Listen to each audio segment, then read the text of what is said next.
Halo, jadi hari ini gue bakal coba unboxing Supercala Onyx Pro. Ini adalah generasi terbarunya dari Supercala Onyx. Dan jadi salah satu smartwatch yang gue suka juga buat di under sejutaan nih. Karena ya di Supercala Onyx yang sebelumnya ini udah bagus banget sih. Cuman memang ada beberapa bolongnya aja untuk di under sejutaan. Tapi dengan adanya Onyx Pro ini fitur-fiturnya lebih baru lah. Jadi yaudah, let's go kita bahas ya. Sebelumnya ini udah gue unboxing ya. Barangnya udah gue keluarnya juga sebenarnya. Cuman untuk kelengkapannya sih standar aja ya. Tuh cuman ada buku panduan. Ini kartu garansi juga dari Supercala. Lo dapet chargernya ini yang 2 pin ya. Tapi ya udah, tanpa bertele-tele, gue bakal langsung aja bahas Supercala Onyx ini coy. Yang pertama untuk materialnya, di bagian atasnya dia udah pakai zinc alloy, dan di bawahnya ini, di bagian samping atau ke bawahnya ini pakai polimer ya. Overall untuk buildnya sih bagus, cukup kokoh juga, dan gue juga suka banget sih sama desainnya. Ini mirip-mirip kayak Garmin Fenix ya. Dan kalau dibandingin sama versi sebelumnya sih nggak ada yang beda-beda banget sih. Mungkin kalau yang Pro ini dia strapnya udah bawaannya emang kayak gini ya. Karena yang sebelumnya ini sebenarnya strapnya udah gue ganti lagi ya. Tentunya di Onyx Pro ini juga tetap dikasih center di bagian depannya ini. Dan centernya ini bisa dipakai pas lagi lari juga. Kurang lebih ada 4 level, dan ini jujur terang banget sih untuk si lampunya ya, atau centernya ya. Dan ini bisa dinyalain kedip-kedip juga. Lu bisa klik button yang di bawahnya ini 3 kali. Jadi dia bakal nyala kedip-kedip kayak gini ya. Ini enak sih pas lagi lari malam atau subuh mungkin ya. Dia lebih safety aja lah mungkin ya kalau misalnya pakai ini. Lanjut untuk layar, dia udah pakai AMOLED dengan refresh rate kayak ini udah 60 Hz, dan jujur untuk UI interface-nya sangat smooth dan lancar sih. Gue suka ya sama user interface-nya dari Supercala Onyx ini ya. Nah, menurut gue juga ini lebih lancar dibanding si Supercala MG5 sih. Kalau di scroll ke bawah ini cuman bisa baca notifikasi ya. Kalau di scroll ke atas ini udah bisa beberapa setting, hampir sama sih sebenarnya. Kayak buat naikin brightness, turunin brightness, terus buat nyalain always on display dan lain-lain lah. Dan jujur aja ya, gue masih suka banget sih sama user interface dari si Supercala Onyx Pro ini ya, karena makin smooth aja sih kalau gue lihat-lihat. Terus dia juga udah built-in GPS, tetap masih single band. Mungkin nanti di next video gue bakal coba tes untuk akurasinya. Tapi kalau misalnya lihat dari akurasi yang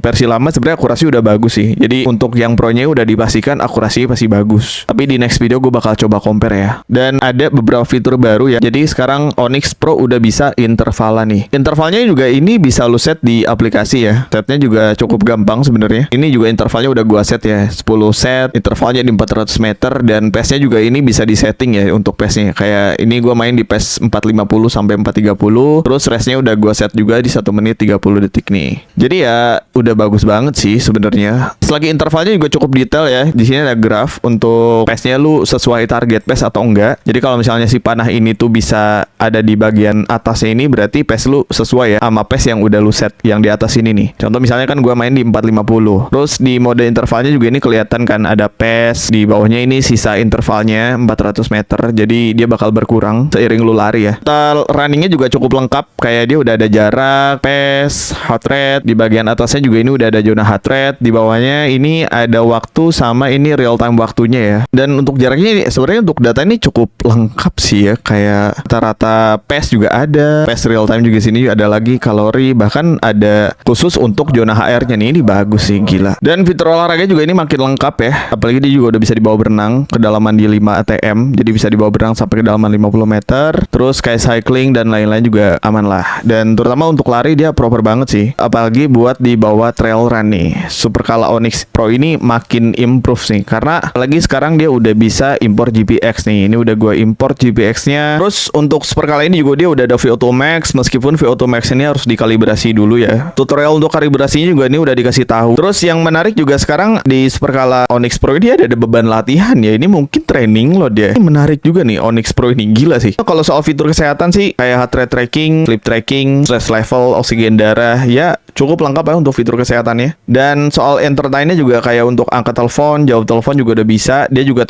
udah bisa buat quick reply, meskipun itu harus di Android. Kalau di iPhone cuma bisa baca notifikasi aja. Dan yang terpenting di Supercala Onyx ini dia udah bisa nyimpen musik nih. Ini udah gue coba juga buat nyimpen musik ya. Dan dia juga udah bisa dikonekin ke TWS. Sebenarnya speaker juga punya sih. Jadi kalau lu mau langsung putar dari jamnya juga itu bisa-bisa aja. Dan yang spesial ya, kalau Supercala Onyx dia juga tetap udah ada sensor ABC-nya nih, atau altimeter barometer nih. Jadi ya ini udah bisa ukur ketinggian sama tekanan udara. Jadi ya bisa dibilang makin lengkap nih Supercala Onyx ini ya. Udah ada map offline, udah bisa import GPX, bahkan udah ada altimeter barometernya juga. Apalagi lagi, sesuai tadi gue bilang, gue bakal bahas untuk map offline-nya ya. Nah ini udah gue import tadi GPX-nya. Ini ada rute ya, tinggal diklik aja. Nah ini rutenya, kalau di scroll ke bawah langsung dimulai aja, mulai latihan ya. Lo bisa tungguin GPX yang kelok dulu, cuman ini gue mau liatin dulu aja untuk import GPX-nya. Dan ya kurang lebih nanti tinggal di swipe, ini adalah GPX-nya. Jadi nanti bakal kelihatan rutenya. Dan ini nilai plus banget. Dan harus gue akui lah,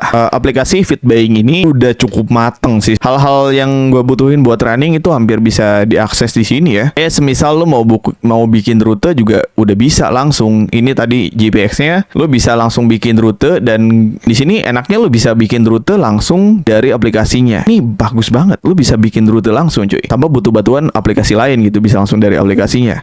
Gilanya lo bisa import rute langsung dari aplikasi Strava. Contoh, ini Stravanya udah gue konekin kan, lo bisa ambil rute GPX-nya dari Strava coy. Ini hal yang bagus banget sebenarnya di Supercala Onyx ini. Tapi kalau lo mau import GPX yang udah dulu download juga bisa sih. Dan di aplikasi juga lo bisa bikin latihan lo sendiri ya. Kayak tadi interval nih bisa bikin latihan nih, mirip juga sih bikin latihannya kayak beberapa smartwatch, kayak bikin latihan di Amazfit atau bikin latihan di Coros ya. Di sini juga lo bisa masukin musik dari sini bebas. Tapi ya mungkin kekurangan di Supercala Onyx ini, di Supercala terutama Supercala ya, yaitu pilihan watch face-nya gitu-gitu aja sih. Kurang banyak sih jujur aja untuk beberapa watch face-nya ya. Meskipun watch face-nya sih bagus-bagus, cuman kalau misalnya gue lihat secara seksama ya kayak kurang banyak aja untuk watch face-nya sih. Sangat disayangkan itu aja. Ya kurang lebih kalau Supercala gue pakai kayak gini ya. Jujur gede banget sih ini karena 48 mili dengan tangan yang semungil ini ya. Jadi ya menurut gue Supercala Onyx ini worth it sih. Apalagi dengan apa yang lu dapet, fitur yang lu dapet ya. Spesifikasi makin bagus lagi nih Supercala Onyx Pro ini. Jadi ya kita bisa diskusi di bawah, menurut lu Onyx Pro ini gimana ya. Tapi di next video gue bakal coba bandingin, bakal compare GPX-nya dan lain, gue bakal bedah sensor-sensor yang lainnya ya. Ya ditunggu aja di next video guys. Tapi menurut lu gimana, kita diskusi di bawah ya.